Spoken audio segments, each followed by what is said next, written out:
जय हिंद दोस्तों। आज के इस वीडियो में हम सर्ट्स एंड इंडिसेस यानी करणीय व घातांक के घातों पर आधारित प्रश्नों को सॉल्व करेंगे। ये प्रश्न जो आज मैं सॉल्व कराने जा रहा हूँ सारे एसएससी सीजीएल एसएससी सीएचएसएल में आए हुए हैं।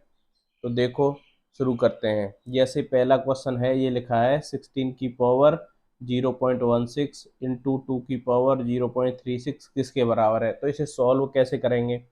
सबसे पहले हम देखेंगे कि ये 16 बेस है और ये 0.16 इसकी पावर है, यहाँ 2 बेस है और 0.36 इसकी पावर है। तो ऐसे क्वेश्चनों को सॉल्व करने के लिए सबसे पहले हम देखते हैं जो बेस है वो अपने सबसे सरलतम रूप में लिखा है या नहीं। सरलतम रूप का मतलब होता है कि क्या उसके गुणनखंड हो सकते हैं। अगर गुणनखंड हो सकते हैं तो वो सरलतम रूप में नहीं है, अगर नहीं हो सकते तो वो सरलतम रूप में है। जैसे दो के गुणनखंड नहीं हो सकते तो ये अपने सरलतम रूप में है। यहाँ है 16 के हो सकते हैं, तो पहले 16 के गुणनखंड करेंगे। तो 2 से 4, 2 से 2 और 2 से 1 यानी 2 की पावर 4।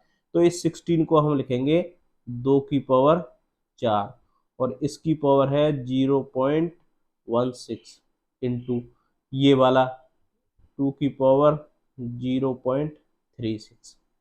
अब एक करड़ी का रूल मैंने इससे पहले एक वीडियो बनाया था, उसमें बताया था कि करड़ी पे घात हो, घात पे घात मतलब ब्रैकेट लगा हो तो हम उनका आपस में गुणा कर देते हैं।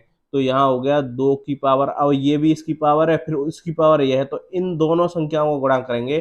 तो इसका गुणा इसमें करेंगे तो यह आएगा 0.64 इंटू 2 की पावर ये है 0.36। अब करनी का एक रूल होता है कि आधार समान हो। देखो यहाँ दोनों आधार समान हो गए और दोनों संख्या गुणा में हो तो घातों को जोड़ देते हैं। तो यहाँ घातों को जोड़ने पे आएगा 1.0। जैसे देखो 60 0.64 और 0.36, 0 6 3 9 1 0 और ये तो कितना आया 1। तो इसका कोई वैल्यू नहीं है और 2 की पावर 1 का मतलब होता है 2, यानी इसका आंसर आएगा 2। पहला वाला इसका आंसर ठीक है। यानी ऐसे क्वेश्चन हो, घातांकों पर आधारित क्वेश्चन हो, तो उनको क्या करते हैं कि जो बेस हैं उन्हें देखते हैं। अगर बेस सबसे सरलतम रूप में है तो ठीक है, अगर नहीं है तो उन्हें पहले सबसे सरलतम रूप में लिखते हैं, फिर इस तरीके से सॉल्व करते हुए चले जाते हैं। हाँ, अगला क्वेश्चन देखते हैं। जैसे ये लिखा है 2 की पावर -2।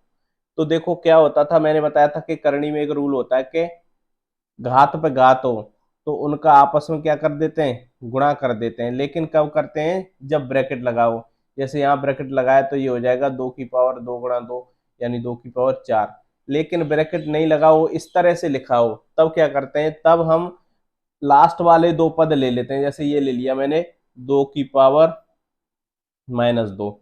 तो अब इस 2 की पावर -2 को कैसे सॉल्व करेंगे। जब माइनस की पावर होती है तो पहले उसे प्लस की पावर बनाते हैं। प्लस की कैसे बनाते हैं, जो आधार है उसे अंश और हर के रूप में लिख लेते हैं। अगर नहीं लिखा है तो, लिखा है तो ठीक है। तो ये अब अंश और हर के रूप में हो गया क्योंकि 2 था अकेला।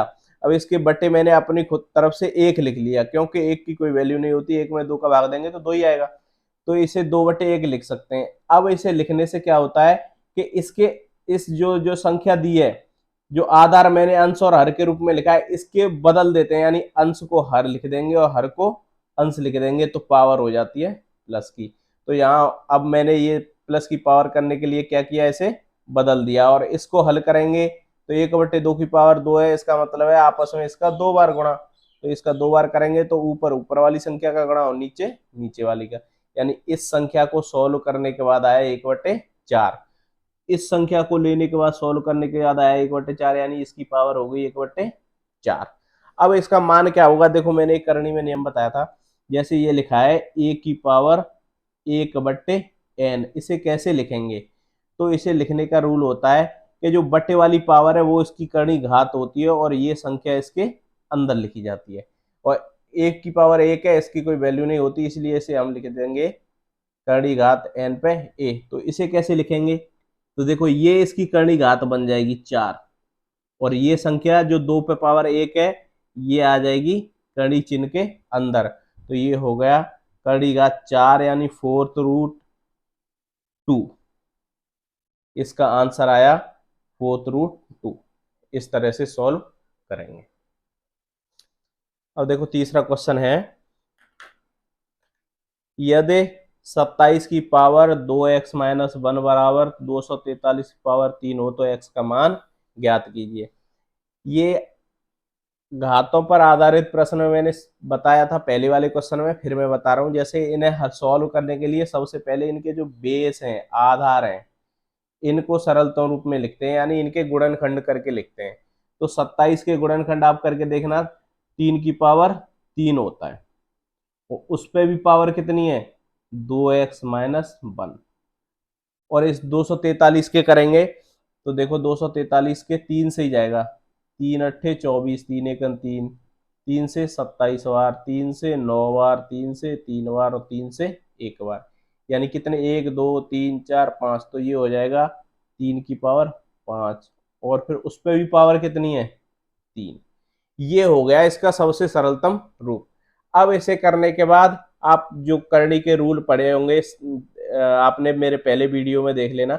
अब क्या करते हैं, यहाँ घात पे घात है और ये ब्रैकेट लगाए तो इनका आपस में गुणा हो जाएगा। तो ये हो जाएगा 3 की पावर, इस 3 का इस पूरी पावर में गुणा, तो 3 दूनी 6x और 3 एकम 3 बराबर, इस घात का इसमें 3 5 का इसमें 3 में करेंगे तो 15। फिर एक रूल होता है करड़ी का, अगर आधार समान है और वो दोनों संख्या बराबर में लिखी है तो हम उनकी घातों की तुलना कर देते हैं। तो 6x-3 बराबर 15, ये माइनस के हैं, इधर जाएंगे तो प्लस के हो गए, तो 6x बराबर हो गए 18, और इससे ये 3 बार कट गए, यानी x बराबर आया 3।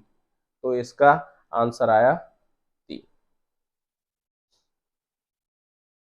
अब देखो अगला क्वेश्चन, जैसे ये लिखा है 64 की पावर -2/3 इंटू 1/4 की पावर -2 का मान क्या होगा। तो वही पहले मैंने बताया है कि सबसे पहले इसके जो बेस है उसे सरलतम रूप में लिखो। 64 का फैक्टर करेंगे सरलतम रूप में लिखने के लिए, तो देखो 2 से 32 बार, 2 से 16 बार, 2 से 8, 2 से 4, 2 से 2 और 2 से 1, कितने हो गए, 6। यानी इसे लिख लेंगे 2 की पावर 6 की पावर -2/3 गुणा, अब इसके हो रहे हैं फैक्टर, हाँ हो रहे हैं, ऊपर वाली संख्या के तो नहीं हो रहे हैं लेकिन नीचे वाली संख्या के हो रहे हैं। तो इसका हो जाएगा 1/2 की पावर 2, और उसकी भी पावर कितनी है, -2। तो अब ये संख्या आपस में ब्रैकेट में लिखी है तो घातों का गुणा करेंगे तो ये हो जाएगा 2 की पावर 6 गुणा -2/3। अगर किसी संख्या के पहले माइनस का चिन्ह लगाए और हमें दूसरी संख्या से गुणा कर रहे हैं तो उस चिन्ह के आगे हमें ब्रैकेट लगाना होता है, ये हमेशा ध्यान रखना। अब ये हो गया 1/2 की पावर 2 और इसका गुणा -2 से, तो देखो इससे ये कट गया 2 बार। अब 2 का गुणा -2 में करेंगे तो ये आएगा 2 की पावर -4, और ये हो जाएगा 1/2 की पावर -4। यहाँ देखो आधार समान है, नहीं समान है, लेकिन घात कैसी है, माइनस की। तो माइनस की घात को प्लस का करने के लिए क्या करेंगे, सबसे पहले इनके आधारों को बदल, इनके आधार हैं उनको बदल देंगे। तो ये हो जाएगा 1/2 की पावर +4, और ये हो जाएगा 2 की पावर 4। तो इसको लिखेंगे 1/16 और ये हो जाएगा 16, इससे ये कट जाएगा और 1 इसका आंसर आएगा। इसका आंसर हो गया 1, इस तरह से। अब देखो नेक्स्ट क्वेश्चन है, सरल कीजिए क्यूब रूट 6 रूट की पावर 5 की पावर 9 और उसकी भी होल पावर 4 है, और ऐसे ये दिया है 6 रूट, क्यूब रूट और 5 की पावर 9 उसकी पावर 4। तो इसे कैसे सॉल्व करेंगे, देखो मैंने इससे पहले वाले वीडियो में बताया था कि करड़ी में इस तरह से लिखे हो तो इन करड़ी घातों का आपस में गुणा कर लेते हैं। तो ये हो जाएगा, ये वाली संख्या को लेके मैं सॉल्व कर रहा हूँ ओनली, तो ये हो जाएगा 18 रूट 5 की पावर 9 की होल पावर 4। ऐसे ही ये हो जाएगा, इसका आपस में गुणा करेंगे तो 18 5 की पावर 9 का होल 4। तो अब इस करड़ी चिन्ह को हटाने के लिए क्या करते हैं, ये वाली जो करड़ी घात है जो अंदर वाली संख्या के घात के बटे में आ जाती है, तो ये हो जाएगा 5 की पावर 9/18 ऐसे ही सेम ये हो जाएगा 5 की पावर 9/18 देखो इससे ये 2 बार कट गया, इससे ये 2 बार कट गया, यहाँ बचा 5 की पावर 1/2 और उस पर भी पावर 4 है तो इनका आपस में गुणा, ये यहाँ 5 की पावर 1/2 उस पर भी पावर 4 है तो इसका आपस में गुणा, तो इससे ये 2 बार कट गया, इससे ये 2 बार कट गया, तो यहाँ बचा 5 की पावर 2 और 5 की पावर 2, तो ये हो गया 5 की पावर 4। क्योंकि आधार समान है तो गुणा में घातें जुड़ जाती हैं, तो सी इसका आंसर है। तो इस तरह से हम घातों पर आधारित जो भी करनी के क्वेश्चन है सॉल्व कर लेंगे। तो वीडियो कैसा लगा और ऐसे ही वीडियो देखने के लिए चैनल को सब्सक्राइब कर लें। जय हिंद।